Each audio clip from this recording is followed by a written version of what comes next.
اعوذ باللہ من الشیطان الرجیم بسم اللہ الرحمن الرحیم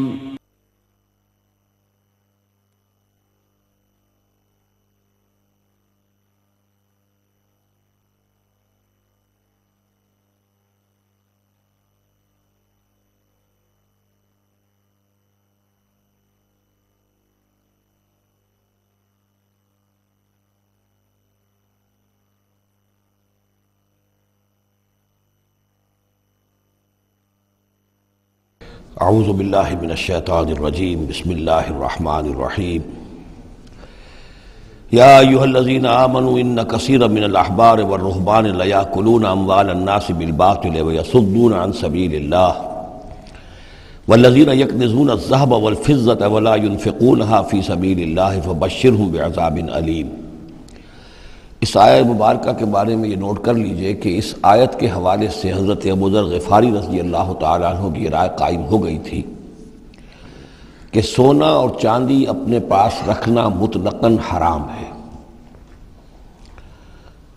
جو لوگ کہ سونا اور چاندی اپنے پاس رکھتے ہیں، جمع کرتے ہیں، گاڑھتے ہیں، ان کو کنز بناتے ہیں، خزانہ بناتے ہیں اس کے لیے، تو یہ رائے اگرچہ ان کی صحیح نہیں تھی، اس لیے کہ جو دین کا عام قانون ہے وہ یہ ہے کہ انسان حلال ذریعے سے کمائے، اس میں سے جو وہ خرچ کرے اللہ کی راہ میں وہ ٹھیک ہے، اس کو اس کا اجر ملے گا۔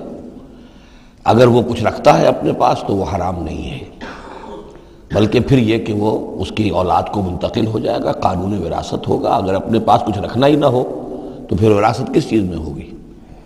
اس لیے قانون تو وہی ہے، البتہ یہ ہے کہ وہ جو کہا گیا ہے کہ اللہ کی راہ میں خرچ کرو، خرچ کرو، خرچ کرو، کتنا کرو، قل العفو، تو یہ ایک روحانی تعلیم ہے، اخلاقی تعلیم ہے کہ جمع نہ کرو، اللہ کی راہ میں خرچ کر دو۔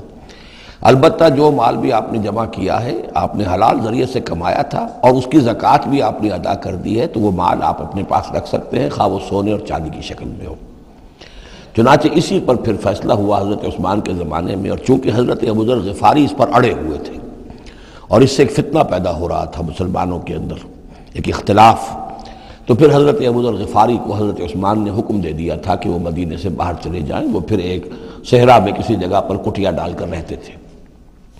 میرے نزدیک اس آیت کا اصل محل اور مقام جو ہے اس کو سمجھنا چاہیے، اور وہ ہے ان لوگوں سے متعلق ہے یہ مسئلہ جو دین کا کام کرتے ہیں، احبار ہیں، رہبان ہیں۔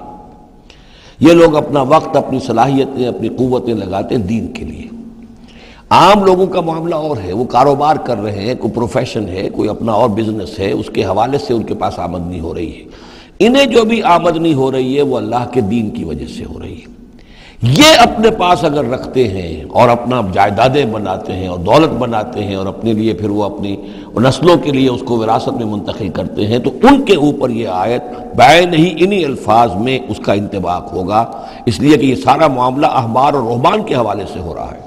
اس آیت کا سیاق اور سباق جو ہے کہ ظاہر بات ہے کہ ان کے لیے جو بھی کچھ ہے، یہ لٹمس ٹیسٹ یہ ہے، ہاں آپ اپنی ضرورت پوری کریں، جیسے حضور نے اپنی ضرورتیں پوری فرمائی، ازواج مطہرات کو بھی نان نفقہ دیتے تھے آپ اسی بیت المال میں سے، آپ اپنے عزیزوں کے ساتھ بھی کوئی حسن سلوک کرتے تھے تو وہیں سے کرتے تھے۔ کبھی بیت المال خالی ہے تو فاقہ بھی آ رہا ہے، لیکن ضرورتیں پوری کریں، جائیداد بنا کر نہ چھوڑ کر جائیں۔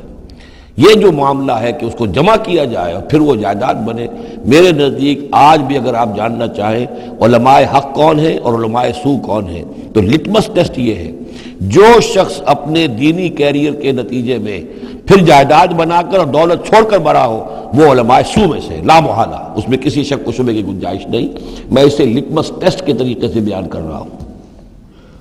یوم یحمى علیہا فی نار جہنم فتکوی بہا جباہہم وجنوبہم، جس دن کہ ان کو تپایا جائے گا اس سونے اور چاندی کو جہنم کی آگ میں، اور پھر داغے جائیں گے ان سے ان کے پیشانیاں بھی اور ان کی پسلیاں بھی اور ان کی پیٹھیں بھی۔ ھذا ما کنزتم لانفسکم، یہ ہے وہ جو تم نے اپنے لیے جمع کیا تھا، لانفسکم فذوقوا ما کنتم تکنزون، تو مزہ چکھو اپنے اس کنز کا۔ ان عدت الشہور عند اللہ 12 شہرا، اللہ کے ہاں مہینوں کی تعداد 12 ہے، فی کتاب اللہ، اللہ کی شریعت میں، اللہ کے قانون میں، تکوینی بھی اور تشریعی بھی۔ یوم خلق السماوات والارض، جس دن سے کہ اللہ تعالیٰ نے پیدا کیا آسمانوں اور زمین کو، منہا اربعۃ حرم، ان میں سے 4 مہینے ہیں محترم، جن کو کہ اشہر حرم کہتے ہیں، جن میں جنگ وغیرہ جو ہے وہ جائز نہیں تھی۔ ذالک الدین القیم، یہ ہے سیدھا دین، ہمیشہ کا ضابطہ اور قانون۔ فلا تظلموا فیہن انفسکم، تو ان کے معاملے میں اپنے اوپر ظلم نہ کرو۔ وہ ظلم کیا کرتے تھے؟ قریش کی اپنی مصلحت ہوئی کہ کوئی مہم انہیں کوئی لڑائی کا معاملہ ہے ان کے درپیش ہے، وہ کہتے تھے اس سال یا اشہر حرم فلاں کی بجائے فلاں مہینے ہوں گے، وہ کیلنڈر کو الٹ پھیر کرتے رہتے تھے کہ اس مرتبہ جو ہے یہ عمرے کے لیے مہینہ رجب کا نہیں ہوگا، فلاں ہوگا۔ اس حوالے سے وہ کیلنڈر جو تھا ڈسٹربڈ تھا، لیکن ہوا ایسا ہے قدرت خداوندی سے کہ جس سال آپ نے آخری حج کیا ہے، حجۃ الوداع، تو اس سال وہ ساری جو غلطیاں ہوتی ہیں اس کے بعد وہ جو اس کا مجموعی اور آخری نتیجہ یہ تھا کہ صحیح جگہ پر وہ کیلنڈر آ گیا تھا۔ اسی لیے حضور نے اپنے خطبہ حجۃ الوداع میں کہا ہے کہ استدار الزمان کہیئتہ یوم خلق اللہ السماوات والارض، یہ زمانہ اور یہ کیلنڈر جو ہے، تقویم جو ہے، یہ پورا چکر لگا کر ساری غلطیوں اور ترمیموں میں سے ہو کر اب ٹھیک اسی جگہ پر پہنچ گئی ہے جس مقام پر کہ اللہ نے، جس تقویم پر کہ اللہ تعالیٰ نے آسمان اور زمین کو پیدا کیا تھا، اور آج کے بعد سے ان مہینوں کے اندر کوئی الٹ پھیر نہیں ہو سکے گا۔ وَقَاتِلُوا الْمُشْرِكِينَ كَافَّةً كَمَا يُقَاتِلُونَكُمْ كَافَّةً، اور مشرکوں سے بھی جنگ کرو ایسے ہی سب کے ساتھ جیسے کہ وہ تم سے جنگ کرتے ہیں، جڑ کر حل حال میں اور جمع ہو کر۔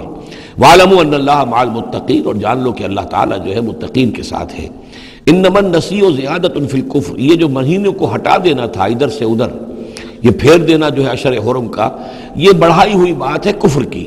یضل بہ الذین کفروا، اس کے ذریعے سے گمراہ ہوئے ہیں وہ لوگ جنہوں نے کفر کیا۔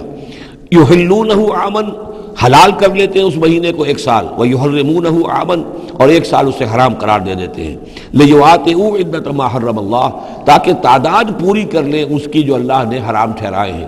4 مہینے حرام ہیں آگے پیچھے پھیر کر، لیکن تعداد پوری کر دی۔ فَيُحِلُّوا مَا حَرَّمَ اللَّهُ، اس کا نتیجہ کیا نکلتا ہے کہ جو اللہ کی طرف سے محترم مہینہ تھا وہ ان کے حساب سے، ان کی غلطی سے پھر وہ حلال ہو جاتا ہے، پھر حلال کر لیتے ہیں وہ مہینہ جو اللہ نے حرام کیا ہے۔ زُيِّنَ لَهُمْ سُوءُ أَعْمَالِهِمْ، اسی طریقے سے ان کے جو برے اعمال ہیں ان کے لیے مزین کر دیے گئے، کھبا دیے گئے ان کی نگاہوں میں۔ وَاللَّهُ لَا يَهْدِي الْقَوْمَ الْكَافِرِينَ، اور اللہ کافروں کو ہدایت نہیں دیتا۔ یہاں وہ 5 رکوع ختم ہوئے ہیں کہ جن کا تعلق ہے نبی اکرم صلی اللہ علیہ وسلم کی بعثت خاصہ الی اہل العرب، اس کی تکمیل ہو گئی، اس کے مقاصد پورے ہو گئے، اس کے ضمن میں آخری احکام دے دیے گئے۔ اب جہاں سے جو شروع ہو رہا ہے 6 رکوع سے، یہ میں نے آپ کو بتایا تھا کہ یہ غزوہ تبوک کا مسئلہ ہے، اس کا پس منظر بھی بیان کر چکا ہوں۔ سن 6 میں صلح حدیبیہ ہوئی، حضور صلی اللہ علیہ وسلم نے اس کے بعد آپ اپنے پیغامبر، ایلچی، اپنے خطوط، نامہ مبارک بھیجے۔ باقی جگہوں پر جو ہوا سو ہوا، لیکن ایک شخص نے کہ جو رئیس بصرہ تھا، شرحبیل بن عمرو غسان کا، اور یہ تھا رومن امپائر کے تابع، ان کا باج گزار تھا، اس نے حضور کا جو وہاں گیا تھا نامہ بر خط لے کر گئے تھے حضرت حارث ابن عمیر ازدی رضی اللہ تعالی عنہ، انہیں قتل کر دیا، شہید کر دیا۔ سفیر کا قتل جو ہے وہ گویا کہ اعلان جنگ ہوتا ہے، لہذا حضور نے ایک لشکر تیار کیا، 3000 مسلمانوں کو جمع کیا، حضرت زید ابن حارثہ کو ان کے اوپر امیر بنایا، اور لشکر بھیجا موتا کی طرف۔ یہ جنگ موتا ہوئی ہے سن 8 میں، جمادی الاولیٰ سن 8 میں جنگ موتا ہوئی ہے۔ اس میں ہوا یہ کہ وہاں سے رومیوں کا لشکر آ گیا 1 لاکھ کا، اور مسئلہ یہ پیدا ہوا کہ اب ہمیں مقابلہ کرنا چاہیے یا نہیں، لیکن مسلمانوں نے کہا کہ ہم تو شہادت کے شائق ہیں، شہادت ہے مطلوب و مقصود مومن، نہ مال غنیمت نہ کشور کشائی۔ تو جنگ ہوئی، نتیجہ یہ ہوا کہ حضرت زید بن حارثہ بھی شہید ہوئے۔ پھر حضور نے پہلے ہی بتا دیا تھا کہ اگر وہ شہید ہو جائیں تو پھر جعفر ابن ابی طالب جو حضور کے چچا داد بھائی تھے، حضرت جعفر طیار، پھر وہ ہوں گے کمانڈر، انہوں نے چارج لیا، وہ بھی شہید ہو گئے۔ ان کے بعد حضور نے فرمایا تھا کہ عبداللہ ابن رواحہ انصاری ہوں گے، انہوں نے چارج سنبھالا، وہ بھی شہید ہو گئے۔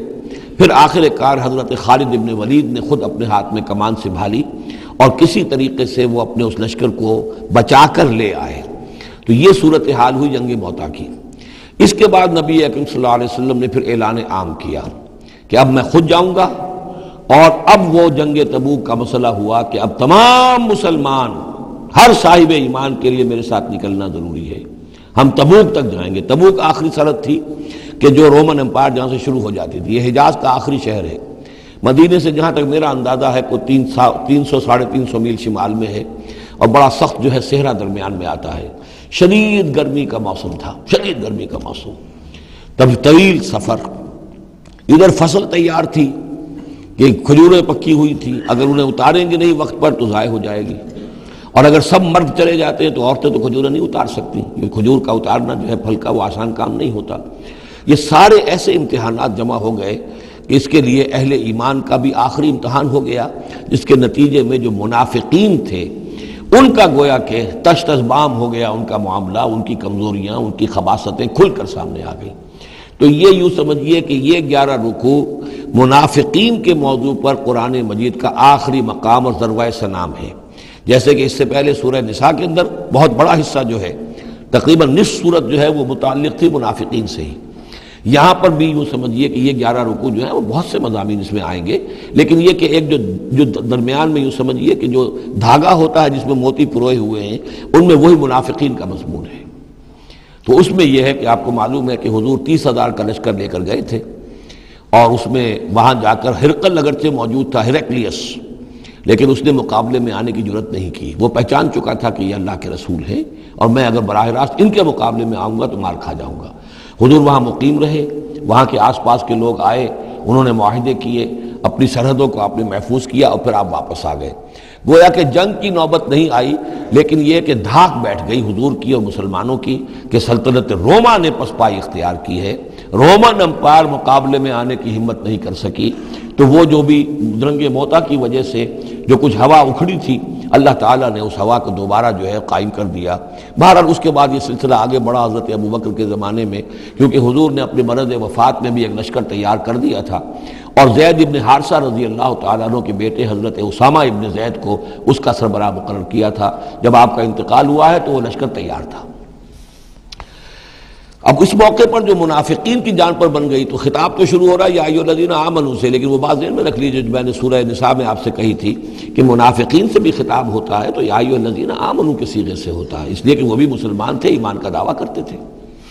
یا ایھا الذین آمنوا ما لکم اذا قیل لکم انفروا فی سبیل اللہ ثاقلتم الی الارض، اے ایمان کے دعوے دارو تمہیں کیا ہو گیا ہے جب تم سے کہا جاتا ہے نکلو اللہ کی راہ میں تو تم گرے جاتے ہو، دھسے جاتے ہو زمین کی طرف، یعنی کہ وہ پاؤں من کے بھر کے ہو گئے اور اٹھا نہیں جا رہا، حوصلہ جو ہے جواب دے گیا۔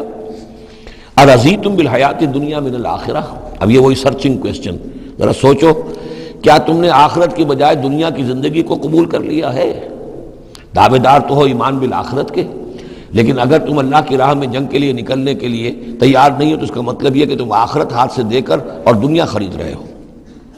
فما متاع الحیات الدنیا فی الآخرۃ الا قلیل، تو جان لو کہ دنیا کی پوری زندگی کا ساز و سامان آخرت کے مقابلے میں کچھ بھی نہیں ہے، نہ ہونے کے برابر ہے، بہت قلیل۔ الا تنفروا، اگر نہیں نکلو گے اللہ کی راہ میں، یعذبکم عذابا علیما، تمہیں عذاب دے گا، دردناک عذاب، ویستبدل قوما غیرکم، اور تمہیں ہٹا کر کسی اور قوم کو لے آئے گا۔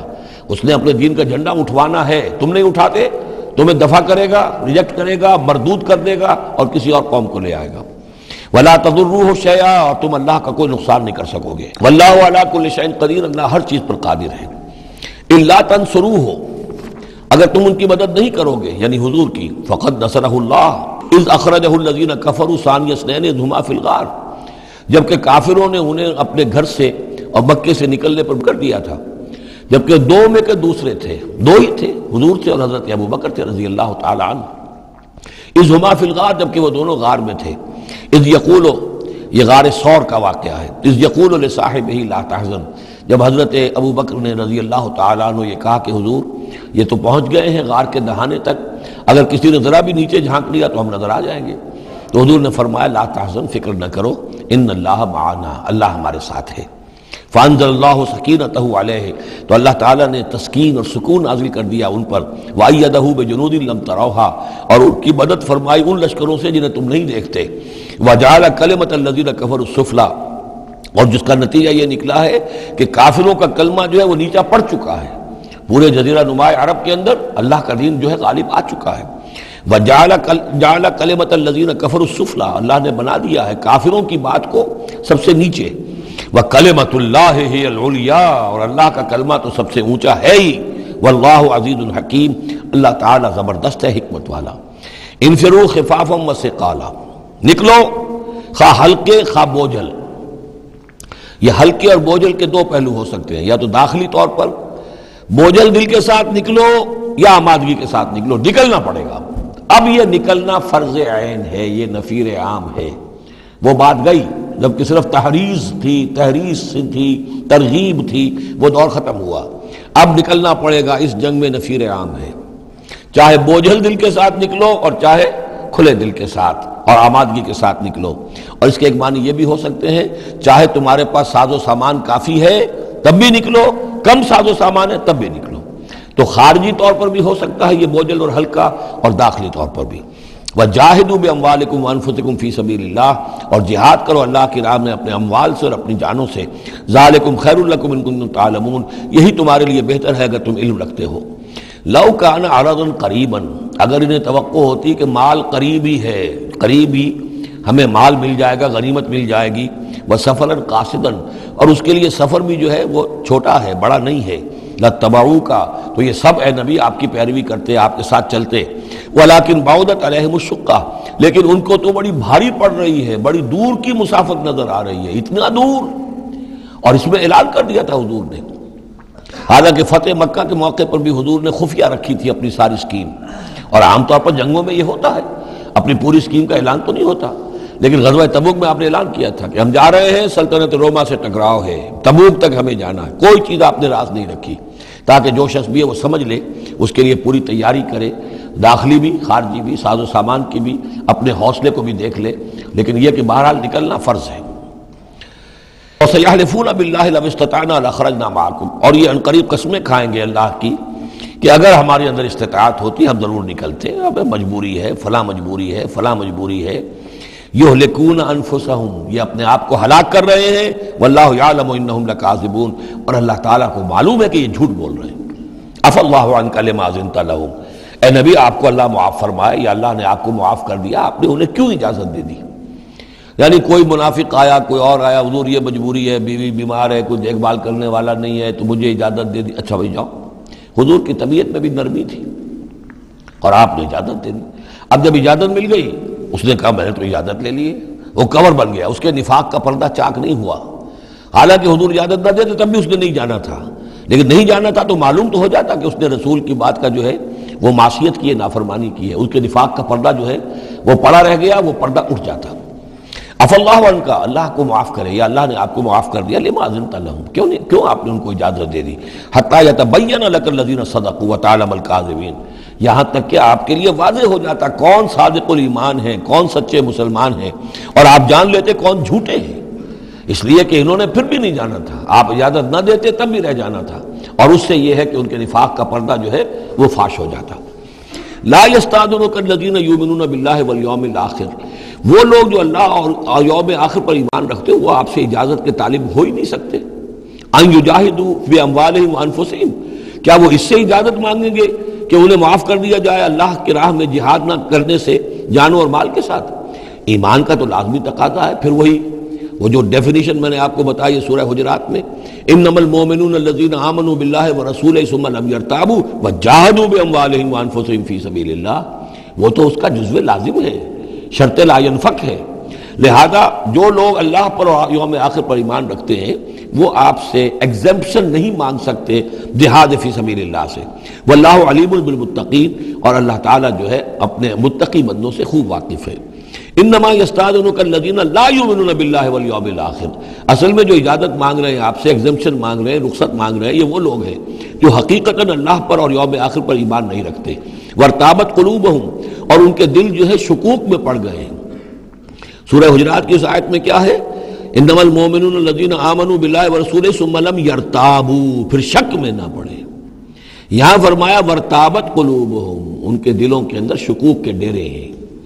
فَهُمْ فِي رَيْبِهِمْ يَتَرَدَّدُونَ، اور وہ اپنے اسی شک و شبے کے اندر بھٹک رہے ہیں۔ تردد بھی یہی ہوتا ہے، تذبذب، تردد، چلوں نہ چلوں، یہ جو متردد ہو جاتا ہے آدمی، کبھی چاہتا ہے چلنا چاہیے بھائی، ورنہ تو یہ کہ اب جو ہے بالکل پردہ فاش ہو جائے گا اور میں منافق قرار دے دیا جاؤں گا، اس کے بعد پھر یہ کہ پھر نہیں، کوئی نہ کوئی جھوٹی بہانہ بناؤ، قسم کھا لو۔ وَلَوْ أَرَادُوا الْخُرُوجَ لَأَعَدُّوا لَهُ عُدَّةً، اور اگر انہوں نے نکلنے کا ارادہ کیا ہوتا تو اس کے لیے ساز و سامان فراہم کرتے، جیسے کہ کیا جاتا ہے، آدمی سفر کے لیے تیاری کرتا ہے، انہوں نے تیاری نہیں کی۔ وَلَكِنْ كَرِهَ اللَّهُ انبعاثَهُم، تو اللہ تعالیٰ ہی نے ان کا نکلنا پسند نہیں فرمایا۔ فَثَبَّتَهُمْ، اور ان کو بوجھل کر دیا، ان کو روک دیا۔ وَقِيلَ اقْعُدُوا مَعَ الْقَاعِدِينَ، اور ان سے کہہ دیا گیا رہو، بیٹھ رہنے والوں کے ساتھ تم بھی بیٹھ رہو۔ اس کی حکمت آگے آئے گی۔ لَوْ خَرَجُوا فِيكُمْ، اگر یہ نکلتے آپ کے ساتھ، اے مسلمانوں تمہارے ساتھ، مَا زَادُوكُمْ إِلَّا خَبَالًا، تو نہ اضافہ کرتے تمہارے لیے مگر خرابی کا۔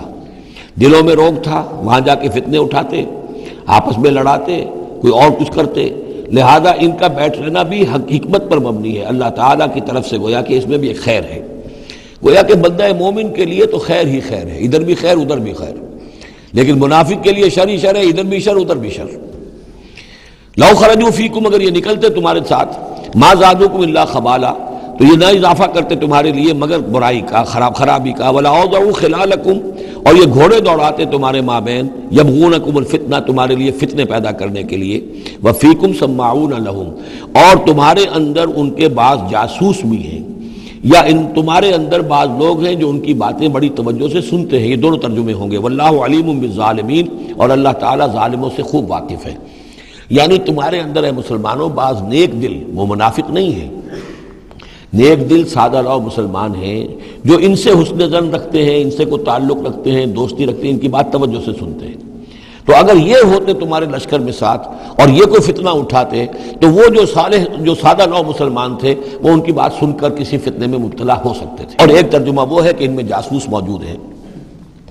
لَقَدِ ابْتَغَوُا الْفِتْنَةَ مِنْ قَبْلُ، یہ اس سے پہلے بھی فتنے اٹھاتے رہے ہیں۔ وَقَلَّبُوا لَكَ الْأُمُورَ، یہی لفظ فتنہ آیا اس حدیث میں جو میں سنا چکا ہوں آپ کو۔ علماء سوء کا کردار کیا ہو جاتا ہے؟ علماءہم شر الناس تحت عدیم السماء، من عندہم تخرج الفتنۃ وفیہم تعود۔ جھگڑے، لڑائیاں، فتوے اور ایک دوسرے کی وہ تفرقہ جو ہے اور اس کے اندر شدت ہے، یہ کام ہے۔ لقد ابتغوا الفتنة من قبل، یہ فتنے اٹھاتے رہے پہلے بھی۔ وقلبوا لك الامور، اور اپنی امکانی حد تک اے نبی آپ کے لیے معاملات کو تلپٹ کرنے کی کوشش کرتے رہے، بدلتے رہے۔ حتی جاء الحق، یہاں تک کہ حق آ گیا، جزیرہ نماء عرب میں تو فیصلہ ہو گیا، اللہ کے دین کا غلبہ ہو گیا۔ وظہر امر اللہ، اللہ کا امر ظاہر ہو گیا، غالب ہو گیا۔ وہم کارہون، جبکہ انہیں یہ پسند نہیں تھا، یہ تو ابھی چاہتے تھے کہ دین کا غلبہ اس طرح سے نہ ہوا۔ ومنہم من یقول اذن لی ولا تفتنی، ان میں سے وہ بھی ہے جو کہتا ہے کہ حضور مجھے اجازت دے دیجئے اور مجھے فتنے میں نہ ڈالیے۔ یہ بہت ہی مردود شخص تھا، جد ابن قیس لعنت اللہ علیہ، یہ منافقین میں سے تھا۔ یہ آیا اور اس نے بڑا استہزاء کا انداز اختیار کیا حضور کے ساتھ، حضور مجھے تو آپ اجازت دے دیجئے۔ کیوں بھائی، کیا معاملہ ہے، کیا مجبوری ہے؟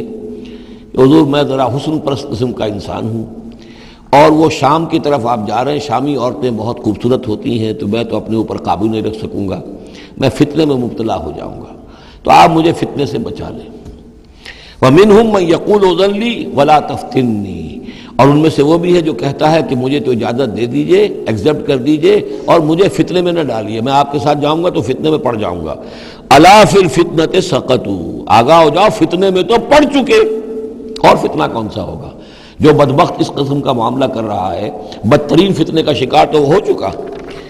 وَإِنَّ جَهَنَّمَ لَمُحِيطَةٌ بِالْكَافِرِينَ، اور یقیناً جہنم جو ہے ان کافروں کا احاطہ کیے ہوئے ہے۔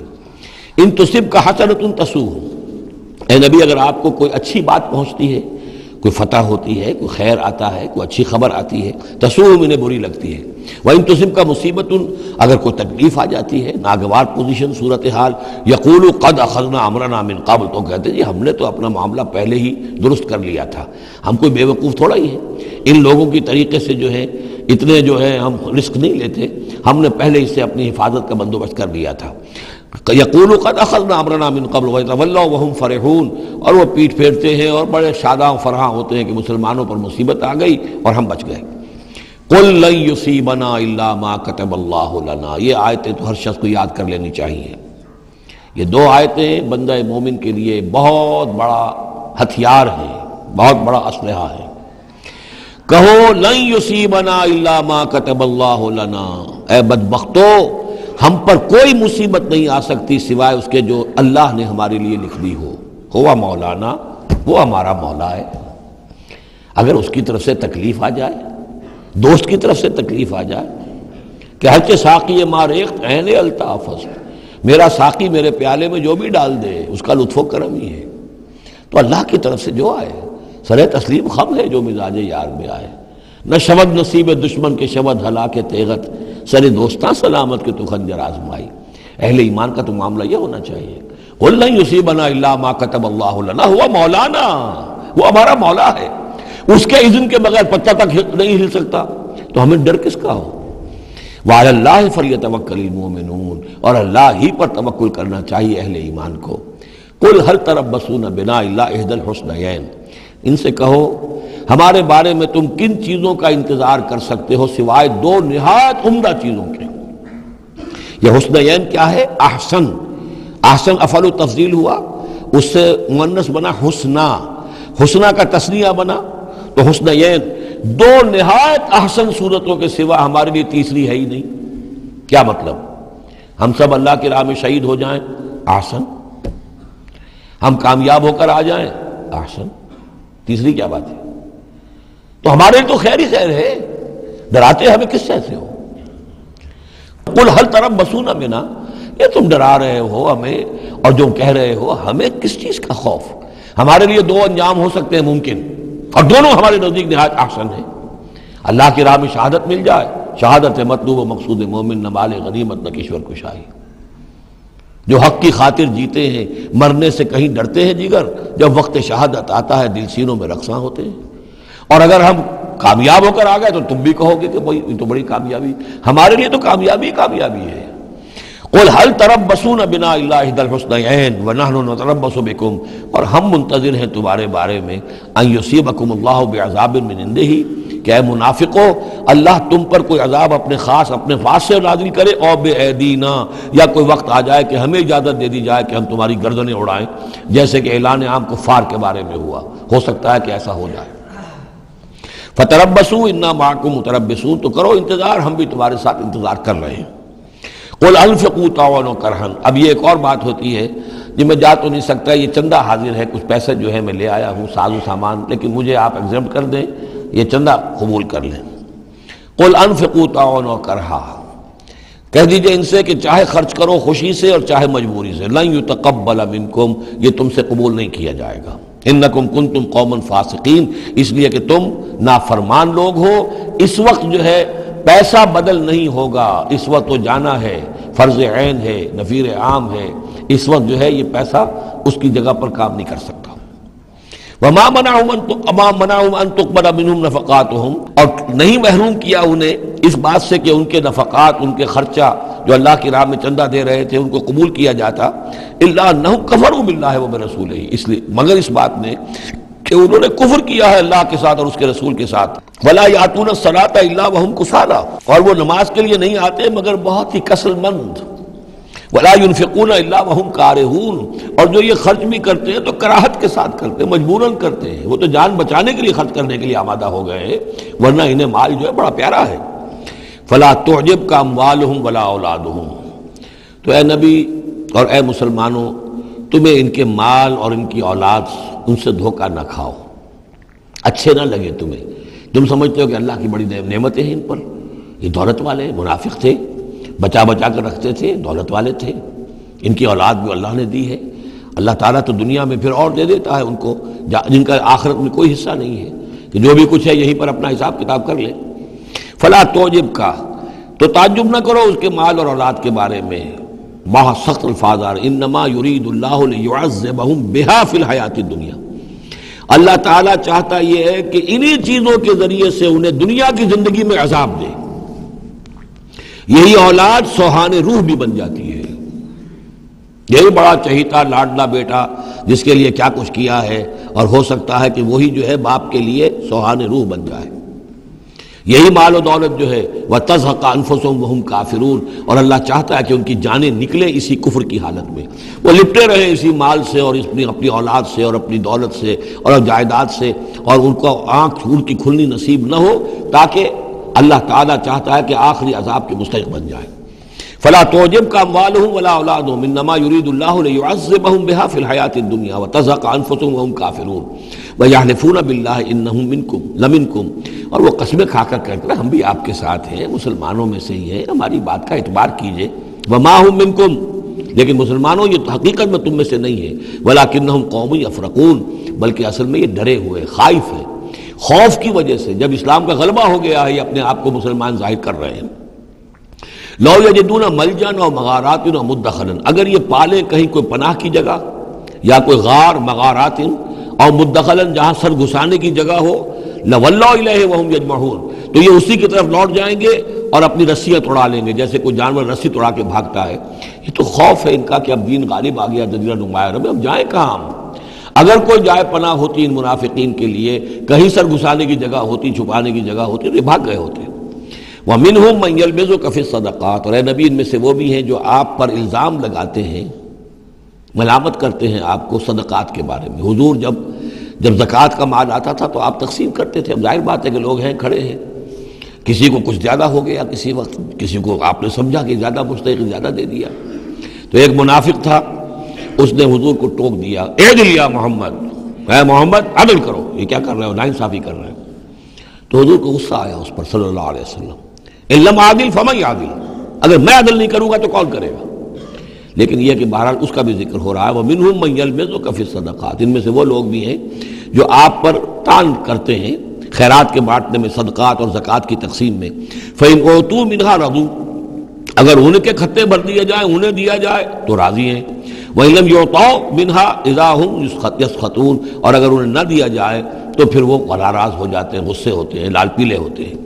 وَلَوْ أَنَّهُمْ رَضُوا مَا آتَاهُمُ اللَّهُ وَرَسُولُهُ، اور اگر وہ راضی رہتے اس پر جو دیا انہیں اللہ نے اور اس کے رسول نے، وَقَالُوا حَسْبُنَا اللَّهُ، اور کہتے اللہ ہمارے لیے کافی ہے، سَيُؤْتِينَا اللَّهُ مِنْ فَضْلِهِ وَرَسُولُهُ، ان قریب پھر بھی بعد میں بھی اللہ تعالیٰ اور اس کے رسول ہمیں اپنے فضل سے نوازتے رہیں گے۔ اِنَّا إِلَى اللَّهِ راغبون، ہم اللہ کی طرف رغبت کرنے والے ہیں۔ اگر یہ کہتے، کاش کہتے تو کتنا اچھا ہوتا۔ اب یہاں ان صدقات کی مدیں بیان کر دی ہیں جو زکوٰۃ کی، یہی آیت ہے مشہور آیت کہ صدقات جو زکوٰۃ کی جو مدیں ہیں وہ کون کون سی ہیں۔ انما الصدقات، زکوٰۃ جو ہے تو سب سے پہلے للفقراء، مفلسوں کے لیے، والمساکین، محتاجوں کے لیے، والعاملین علیہا، اور جو بھی زکوٰۃ کا بندوبست کریں گے، زکوٰۃ جمع کریں گے، تحصیلدار ہوں گے، زکوٰۃ کا حساب کتاب رکھیں گے، زکوٰۃ تقسیم کریں گے، وہ اس کے عاملین علیہا ہیں، ان کی تنخواہیں اس میں سے دی جائیں گی۔ والمؤلفۃ قلوبہم، اور تالیف قلب کے لیے، کچھ لوگ ہوتے تھے جب تک ایک تحریک اور دعوت چل رہی ہے، بعض لوگ ہوتے ہیں معاشرے کے اندر صاحب حیثیت ہوتے ہیں، انہیں کچھ دے دلا دیا جائے تو ان کی مخالفت کم ہو جاتی ہے، ساتھی نہ بنے، کم سے کم یہ کہ ان کا مخالفت کا زور شور جو ہے کم ہو جائے، تو یہ تالیف قلب کے لیے۔ یہ مد جب اسلام غالب ہو چکا تو اس کے بعد سے ختم ہو گئی۔ اس کے بارے میں فقہا کا کہنا یہ اس وقت تک تھا جب تک کہ ابھی وہ تحریک اور دعوت چل رہی تھی، لیکن ویسی ہی سچویشن پھر کبھی دوبارہ پیدا ہو سکتی ہے تو پھر یہ مد جو ہے اس کے اندر یہ شامل ہو جائے گی۔ وفر رقاب، گردنوں کے چھڑانے میں، اور گردنوں کے چھڑانے میں کسی پر تاوان آ گیا ہے، کوئی شخص جو ہے وہ مقروض اتنا ہو گیا ہے کہ اس سے نہیں نکل پا رہا ہے، لہذا ایک یہ کہ لم سم مدد کر کے اسے گویا کہ اس کی گردن چھڑا دی جائے۔ والغارمین، جن پر تاوان بھرنا پڑے۔ وفی سبیل اللہ، اور ایک مد جو ہے فی سبیل اللہ بھی ہے، مطلب یہ ہے کہ اللہ کی راہ میں جہاد، دعوت اور اقامت دین کی جد و جہد میں بھی یہ رقم خرچ ہو سکتی ہے، لیکن اولین مستحق یہ ہے۔ انفاق فی سبیل اللہ خود اللہ کل کا کل دین کے لیے ہے، اللہ کے دین کے لیے، دعوت، تبلیغ اور جو بھی اقامت دین کی جد و جہد ہے اس کے لیے۔ لیکن یہ جو صدقات ہیں، اور زکوٰۃ بھی صدقات ہی میں شامل ہے، ان میں اولاً جو مستحق ہیں وہ ہیں غرباء اور یتیم اور مساکین اور بیوائیں، جو بھی ہیں محتاج ہیں، یہ ان کے زیادہ پہلے حقدار ہیں۔ البتہ یہ کہ اگر کسی شخص کے پاس اس طرح کی رقم بچ جائے کہ جو اس کے قریب میں جو بھی رشتہ دار ہیں، غرباء ہیں، یتامہ ہیں، مساکین ہیں، ان کو دے چکا ہے، اور وہ باقی وہ کسی دین کے کام میں دینا چاہے تو دے سکتا ہے۔ وفی سبیل اللہ وابن السبیل، اور مسافر کے لیے۔ فریضۃ من اللہ، یہ اللہ تعالیٰ کی طرف سے معین ہو گیا ہے۔ یہی لفظ آیا ہے بار بار سورہ نساء میں، جہاں کے جو احکام آئے تھے وراثت کے۔ واللہ علیم حکیم، اور اللہ تعالیٰ سب کچھ جاننے والا ہے، کمال حکمت والا۔ ومنہم الذین یؤذون النبی، ان میں سے وہ لوگ بھی ہیں جو نبی کو ایذا پہنچاتے ہیں۔ وَيَقُولُونَ هُوَ أُذُنٌ، اور وہ کہتے ہیں یہ تو نرے کان ہی کان ہے۔ ایک تو محاورہ ہمارے ہاں کان کا کچا ہونا وہ اور معنی میں ہے، لیکن یہ کہتے تھے کہ ہم نے جا کر جھوٹ بولا، حضور میری بیوی بیمار ہے، اور انہوں نے مان لیا کہ یہ کان ہی کان ہے۔ یہ صرف جو کچھ کہہ دیتے ہیں مان لیتے ہیں، سن لیتے ہیں، ہوا اذن، یہ تو نرے کان ہے بس۔ یہ بھی حضور کی توہین۔ وَمِنْهُمُ الَّذِينَ يُؤْذُونَ النَّبِيَّ وَيَقُولُونَ هُوَ أُذُنٌ قُلْ أُذُنُ خَيْرٌ لَكُمْ، کہہ دیجئے یہ کان تمہارے لیے بہتر ہیں، بہتری کے لیے ہیں، تمہاری خیریت اسی میں ہے۔ یؤمن باللہ و یؤمن للمؤمنین، یہاں پہ یہ ایمان کے ساتھ بے اور لام کا فرق واضح ہو جائے گا۔ وہ یقین رکھتے ہیں اللہ پر اور بات مان لیتے ہیں مومنوں کی، یہ ان کی شرافت ہے، یہ ان کی نجابت ہے، یہ ان کی مروت ہے۔ وہ جانتے ہیں تم جھوٹ بول رہے ہو لیکن نہیں کہتے کہ تم جھوٹ بول رہے ہو۔ یہ شرافت اور مروت کا معاملہ ہے، یہ نہیں ہے کہ انہیں معلوم نہیں ہے۔ بندہ مومن جو ہے وہ تو یہ ہے کہ اتقوا فراست المومن، مومن کی فراست سے ڈرو، فإنہ ينظر بنور اللہ، وہ اللہ کے نور سے دیکھتا ہے۔ تو جو عام مومن کا معاملہ یہ ہو تو رسول کا معاملہ کیا ہوگا؟ کیا انہیں پتہ نہیں چلتا تھا کہ جھوٹ بول رہے ہیں؟ لیکن آپ کی مروت اور شرافت۔ قل اذن خیر لکم یؤمن باللہ و یؤمن للمؤمنین ورحمۃ للذین آمنوا منکم، اور جو تم میں سے واقعی مومن ہیں ان کے حق میں رحمت ہے۔ والذین یؤذون رسول اللہ لہم عذاب علیم، اور جو ایذا پہنچاتے ہیں اللہ کے رسول کو ان کے لیے بڑا دردناک عذاب ہے۔ یحلفون باللہ لکم لیرضوکم، اے مسلمانوں یہ تمہارے سامنے قسمیں کھاتے ہیں اللہ کی تاکہ تمہیں راضی کریں۔ اب ظاہر بات ہے کہ حضور کا تو جا کر بہانہ جو کیا اور وہ لے کر آ گئے، اب مسلمانوں سے بھی کہہ رہے ہیں، قسمیں کھا کھا کر اپنے یقین دلا رہے ہیں کہ ہم مخلص ہیں، آپ ہمارے شک نہ کریں۔ یحلفون باللہ لکم لیرضوکم، تاکہ تمہیں راضی کر لیں۔ واللہ ورسولہ احق ان یرضوہ، اللہ اور اس کا رسول زیادہ حقدار ہیں کہ وہ انہیں راضی کریں، ان کانوا مومنین، اگر وہ واقعتاً مومن ہیں۔ الم یعلموا انہ من یحادد اللہ ورسولہ، کیا وہ جانتے نہیں ہیں کہ جو کوئی بھی مقابلہ کرے گا اور سرکشی کرے گا اللہ اور اس کے رسول کے مقابلے میں آ جائے گا، فان لہ نار جہنم خالدا فیہا، تو اس کے لیے تو جہنم کی آگ ہے جس میں وہ ہمیشہ ہمیشہ رہے گا۔ ذالک الخزی العظیم، اور یہ بہت بڑی رسوائی ہے۔ یحذر المنافقون ان تنزل علیہم سورۃ تنبئہم بما فی قلوبہم، اے مسلمانوں یہ منافق ڈرتے رہتے ہیں کہ کہیں ایسا نہ ہو کہ مسلمانوں پر کوئی ایسی صورت نازل ہو جائے کہ جو ان کو ہمارے دلوں کی حالت بتا دے۔ اللہ کی طرف سے وحی آ سکتی ہے، ہم جو کہ جھوٹ بول رہے ہیں ہمارا پردہ چاک کر دیا جائے اور ہمارا جو ہے وہ ہمارے لیے شامت آ جائے۔ قل استہزئوا، کہیے کہ نہیں ڈرتے، ابھی تم استہزاء کرتے رہو، ان اللہ مخرج ما تحذرون، لیکن بہرحال ایک وقت آئے گا جس چیز سے تم ڈر رہے ہو اللہ اسے ظاہر کر دے گا، عیاں کر دے گا۔ وَلَئِن سَأَلْتَهُمْ لَيَقُولُنَّ، اور اگر آپ ان سے پوچھیں گے تو کہیں گے اِنَّا كُنَّا نَخُوضُ وَنَلْعَبُ، وہ جب بکواس کرتے تھے آپس میں، حضور کے خلاف بات کر رہے ہیں، کسی مومن صادق کے اوپر کوئی تہمت لگا رہے ہیں۔ اب اگر کسی نے جا کر کوئی بات بتا دی حضور کو کہ فلاں شخص تو یہ کہہ رہا تھا، عبداللہ ابن ابی یہ کہہ رہا تھا، فلاں نے یہ کہا ہے، حضور نے بلایا، طلب کیا، پوچھا، تو اب وہاں پر آئیں گے وَلَئِن سَأَلْتَهُمْ، اگر پوچھیں گے باز پرس کریں گے آپ ان سے، لَيَقُولُنَّ، وہ لازماً کہیں گے اِنَّمَا كُنَّا نَخُوضُ وَنَلْعَبُ، یہ تو ویسے ہی ذرا گپ بازی میں لگے ہوئے تھے، یہ تو تھوڑی سی جو تھی ہماری گفتگو جو ہو رہی تھی وہ لائٹ وین میں گفتگو ہو رہی تھی، اس کو خامخواہ اس شخص نے جو ہے وہ سنجیدگی سے لے لیا، ہم کھیل رہے تھے دل لگی میں، یہ بات ہم نے کہہ دی تھی۔ قُلْ أَبِاللَّهِ وَآيَاتِهِ وَرَسُولِهِ كُنتُمْ تَسْتَهْزِئُونَ، کہیے تو کیا تم اللہ کے ساتھ اور اس کی آیات کے ساتھ اور اس کے رسول کے ساتھ استہزاء کر رہے تھے؟ تمسخر، یہ دل لگی تمہاری، بازی بازی بارش بابا ہم بازی، اب اللہ اور رسول جو ہیں اور اس کی آیات جو ہیں وہ بھی تمہارے لیے تختہ برس بن گئی ہیں استہزاء اور تمسخر کا۔ لا تعتذروا، اب بہانے مت بناؤ، قد کفرتم بعد ایمانکم، تم کفر کر چکے ہو اپنے ایمان کے بعد۔ ان نعفو عن طائفۃ منکم، اگر ہم تمہاری ایک جماعت کی طرف سے درگزر کریں گے، نعذب طائفۃ، تو کسی دوسری جماعت کو ہم عذاب بھی اب دیں گے، اب وہ وقت آ رہا ہے کہ تمہیں سزائیں بھی ملیں گی، بأنہم کانوا مجرمین، اس لیے کہ وہ مجرم تھے۔ المنافقون والمنافقات بعضهم من بعض، یہ منافق مرد اور منافق عورتیں سب ایک دوسرے میں ہی سے ہیں، یعنی ان کی کا گٹھ جوڑ ہے۔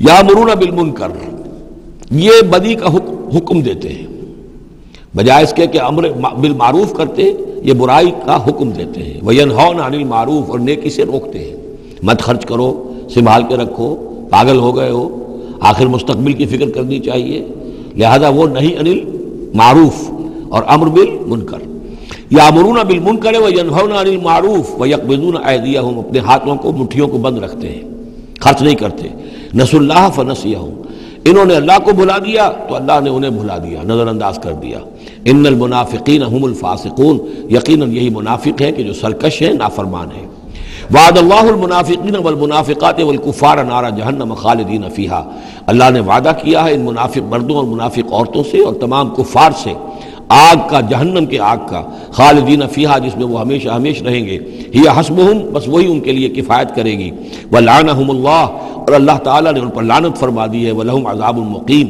اور ان کے لیے عذاب ہے قائم رہنے والا، مسلسل دائم اور قائم عذاب، کالذین من قبلہم، اسی طرح کے وہ لوگ، یہ بھی ان لوگوں کی مانند ہے کہ جو ان سے پہلے تھے، کانوا اشد منکم قوۃ، وہ تم سے کہیں بڑھ کر تھے طاقت میں، واکثر اموالا، اور بہت زیادہ تھے مال میں، واولادن، اور اولاد میں، یعنی یہ قومیں جو گزری ہیں کافروں کی، قوم سمود اور قوم عاد، وہ تم سے کہیں بڑھ کر تھی، قوت میں بھی اور اپنی تعداد میں بھی، مال میں، اولاد میں، فاستمتعوا بخلاقہم، انہوں نے بھی اپنے اپنے وقت میں اپنے نصیب کا فائدہ اٹھا لیا، اپنا حصہ وصول کر لیا، فاستمتعتم بخلاقکم، اب تم بھی اپنا حصہ مکمل کر چکے ہو، اب تمہارا انجام بہت قریب آ چکا ہے، کما استمتع الذین من قبلکم بخلاقہم، جیسے کہ ان لوگوں نے اپنا حصہ وصول کر لیا تھا اور اس سے فائدہ اٹھا لیا تھا جو تم سے پہلے تھے، وخذتم کالذی خاضوا، اور تم نے بھی اسی طرح کی روش اختیار کی جو انہوں نے اختیار کی تھی، اولئک حبطت اعمالہم فی الدنیا والآخرہ، یہ وہ لوگ ہیں کہ جن کے تمام اعمال دنیا اور آخرت سب میں حبط ہو گئے، واولئک هم الخاسرون، اور یقیناً یہی ہے خسارے میں رہنے والے۔ الم یاتہم نبأ الذین من قبلہم، کیا ان کے پاس خبریں آ نہیں چکی ہیں ان کی جو ان سے پہلے تھے، قوم نوح وعاد وثمود وقوم ابراہیم واصحاب مدین والمؤتفکات، نوح کی قوم اور عاد اور سمود اور قوم ابراہیم، یہ واحد مقام ہے قرآن مجید میں جس میں قوم ابراہیم کا بھی تذکرہ اس انداز میں ہے کہ شاید ان پر بھی عذاب آیا ہو، لیکن صراحتاً اس کا ذکر پورے قرآن میں کہیں نہیں ہے۔ وہ اصحاب مدین، اور مدین کے لوگ، والمؤتفکات، اور ان بستیوں کی جو الٹ دی گئی تھی، سدوم اور عامورہ، اتتہم رسلہم بالبینات، آئے ان کے پاس ان کے رسول واضح احکام لے کر، واضح نشانیاں لے کر، فما کان اللہ لیظلمہم، تو اللہ تعالیٰ ان پر ظلم کرنے والا نہیں تھا، لیکن کانوا انفسہم یظلمون، بلکہ وہ اپنے اوپر خود ہی ظلم ڈھاتے رہے۔ والمؤمنون والمؤمنات بعضهم اولیاء بعض، وہ منافق مرد اور منافق عورتوں کی بات تھی، اب فرمایا اور ایمان والے مرد اور ایمان والی عورتیں، بعضهم اولیاء بعض، وہ ایک دوسرے کے ساتھی ہیں، ایک دوسرے کے پشت بنا ہے، مددگار ہیں۔ یامرون بالمعروف، ان کا طرز عمل یہ ہے کہ نیکی کا حکم دیتے ہیں، مشورہ دیتے ہیں، وینہون عن المنکر، بدی سے روکتے ہیں، ویقیمون الصلاۃ، نماز قائم کرتے ہیں، ویؤتون الزکوٰۃ، اور زکوٰۃ ادا کرتے ہیں، ویطیعون اللہ ورسولہ، اور اللہ اور اس کے رسول کی اطاعت کرتے ہیں، اولئک سیرحمہم اللہ، یہی ہیں وہ لوگ جن پر اللہ تعالیٰ رحمت فرمائے گا، ان اللہ عزیز حکیم، یقیناً اللہ زبردست ہے، حکمت والا۔ اللہم ربنا اجعلنا منہم۔ وعد اللہ المؤمنین والمؤمنات جنات تجری من تحتها الانہار خالدین فیہا، اللہ نے وعدہ کیا ہے مومن مردوں اور مومن عورتوں سے ان باغات کا جن کے دامن میں یا جن کے نیچے ندیاں بہتی ہوں گی اور اس میں وہ ہمیشہ رہیں گے، ومساکن طیبۃ فی جنات عدن، اور بڑے ستھرے اور بہت عمدہ مکان رہائش کے لیے ان کو دے گا، رہنے کے باغات میں، ریزیڈینشل گارڈنز میں۔ وَرِضْوَانٌ مِّنَ اللَّهِ اکبر، یہ ساری چیزیں تو ہے ہی، سب سے بڑی شے یہ کہ اللہ ان سے راضی ہو جائے گا، رضا اللہ کی وہ سب سے بڑی شے ہے، سب سے بڑی نعمت ہے۔ ذَلِكَ هُوَ الْفَوْزُ الْعَظِيمُ، وہ تو ہے بہت ہی بڑی کامیابی۔ یا ایھا النبی جاہد الکفار والمنافقین واغلظ علیہم، اے نبی صلی اللہ علیہ وسلم آپ جہاد کیجئے کفار سے بھی اور منافقین سے بھی، اور ان پر سختی کیجئے۔ یہ دیکھیے آیت 2 مرتبہ آئی ہے قرآن مجید میں، یہ جو کہ تم سورہ تحریم میں بھی آئے گی جو کہ سمجھیے 28ویں پارے کی آخری، یہاں پھر آئی ہے، لیکن یہاں لفظ جہاد کو نوٹ کر لیجئے، یہاں جہاد بمعنی قتال نہیں آ سکتا۔ منافقین کے ساتھ آپ نے کبھی جنگ نہیں کی، جہاد، جد و جہد، کوشش، ان کی ریشہ دوانیوں کو ختم کرنا، ان کی سازشوں کا زور توڑنا، یہ جہاد تھا، یہ جہاد۔ قتال کی کوئی نوبت منافقین کے ساتھ کبھی کوئی قتال نہیں ہوا۔ یہاں جہاد خالص اس جہاد کے معنی میں ہے جو قتال سے کم تر ہے، دون القتال۔ یا ایھا النبی جاہد الکفار والمنافقین، اے نبی آپ مجاہدہ کیجئے، جد و جہد کیجئے۔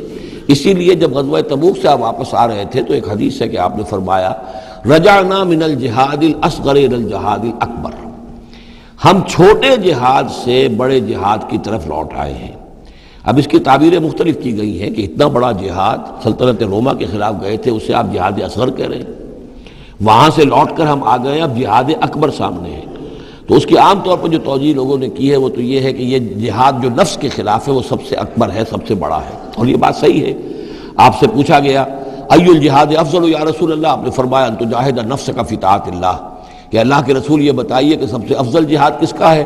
آپ نے فرمایا کہ تم جہاد کرو اپنے نفس کے خلاف اور اسے اللہ کا مطیع بناؤ۔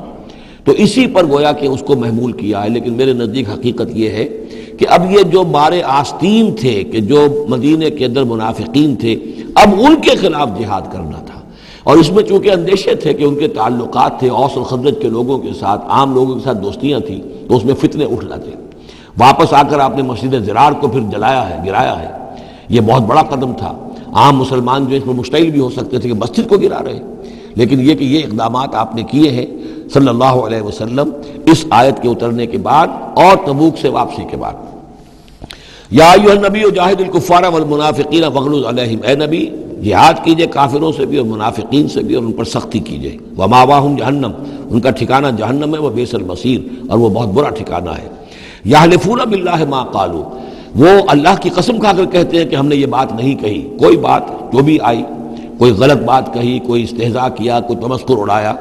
وَلَقَدْ قَالُوا كَلِمَةَ الْكُفْرِ، حالانکہ انہوں نے کہا ہے کفر کا کلمہ، یہ ایک بات انہوں نے کہی تھی، اس کا ذکر آ جائے گا تفصیل سے سورہ منافقون میں 28ویں پارے میں، واقعہ وہاں تفصیل سے آیا ہے۔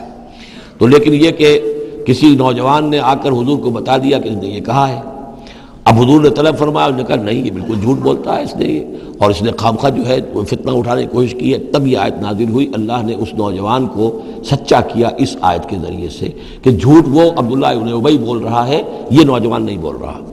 یحلفون باللہ ما قالوا، وہ قسم کھا رہے ہیں اللہ کی کہ ہم نے وہ بات نہیں کہی۔ وَلَقَدْ قَالُوا كَلِمَةَ الْكُفْرِ، حالانکہ انہوں نے کہا کلمہ کفر۔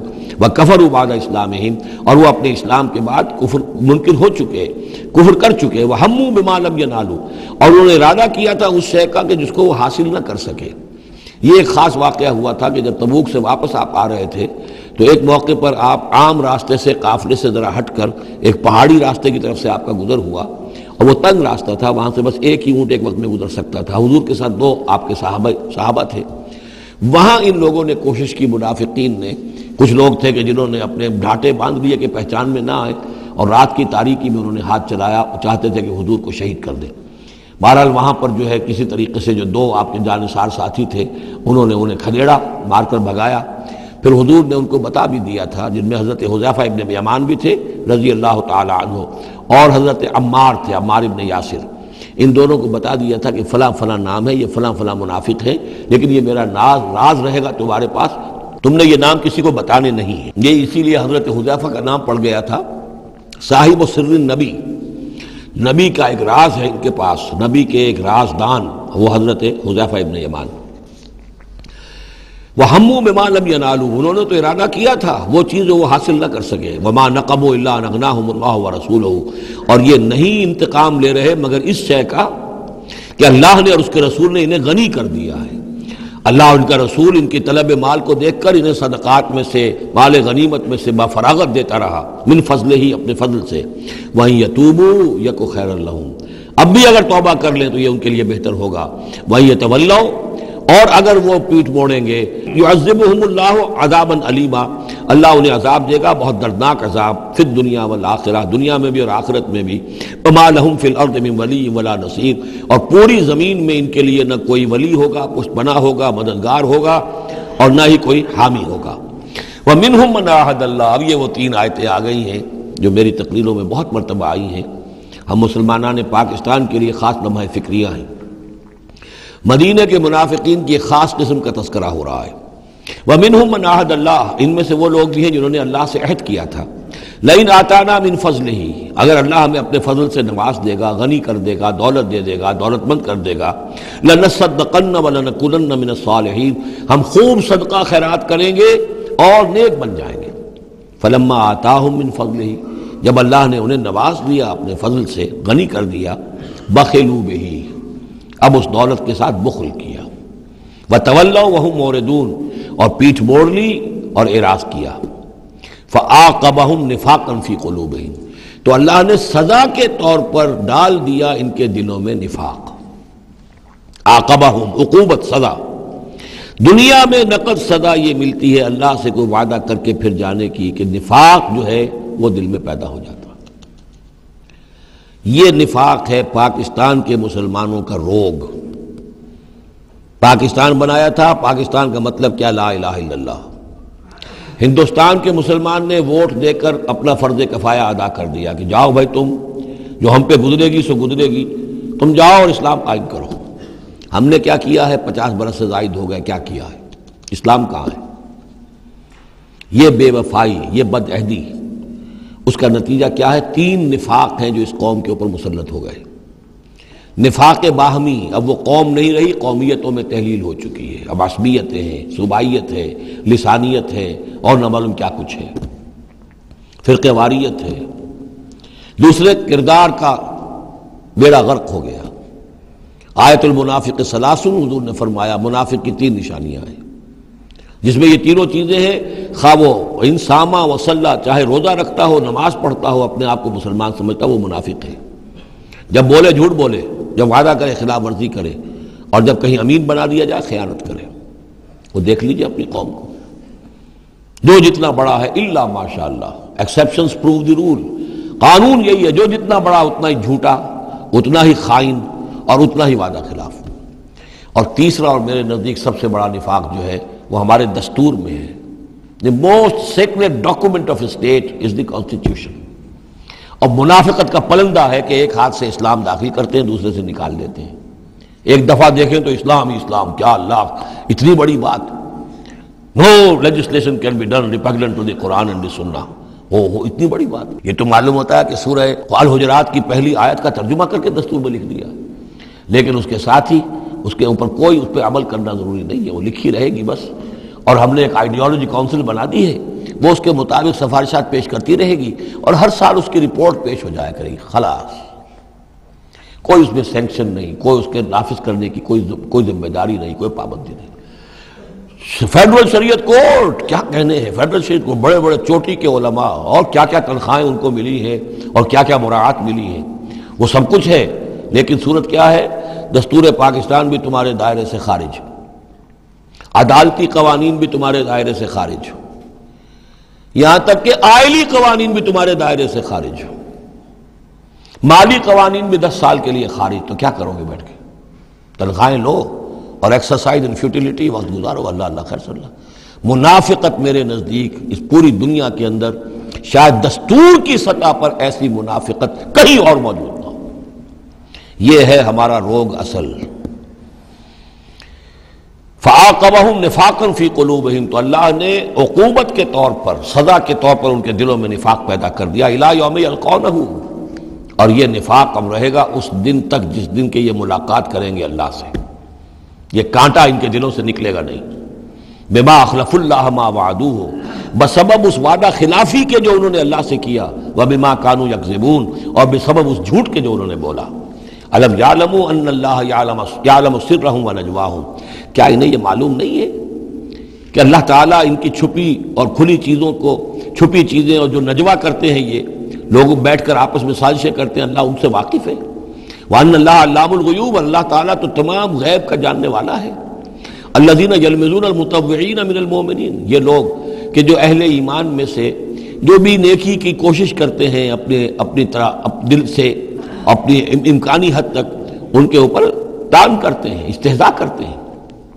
جب حضور نے فرمایا تھا کہ اب یہ بڑی مہم ہے، اب جو بھی کچھ لا سکتے ہو پیش کرو، گویا کہ جدید اسلام میں ہم کہیں گے چندے کی اپیل کی، ڈونیشنز چاہیے، تو ایک ابو عقیل انصاری تھے، انہوں نے یہ کیا کہ کچھ نہیں تھا ان کے پاس، ساری رات مزدوری کی ایک باغ میں جا کر، اور وہ کھینچ کر کنویں سے پانی باغ کو سیراب کیا۔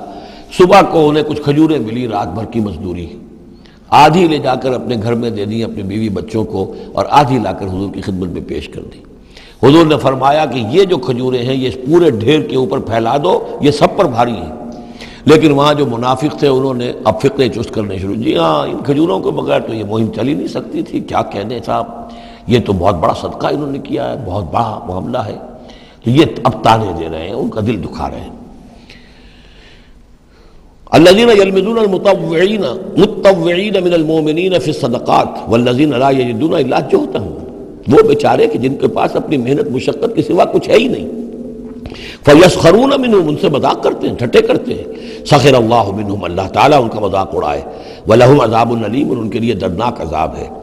استغفر لهم، اب یہ سخت ترین آیت ہے قرآن مجید میں منافقین کے لیے، یا وہ تھی جو سورہ نساء میں تھی، ان المنافقین فی الدرک الاسفل من النار، منافق آگ کے سب سے نچلے طبقے میں ہوں گے، یا یہ ہے استغفر لہم، اے نبی اب آپ ان کے لیے استغفار کریں، او لا تستغفر لہم، یا ان کے لیے استغفار نہ کریں، ان تستغفر لہم 70 مرتن، اگر آپ 70 مرتبہ بھی ان کے لیے استغفار کریں گے، فلن یغفر اللہ لہم، تب بھی اللہ تعالیٰ انہیں معاف نہیں فرمائے گا۔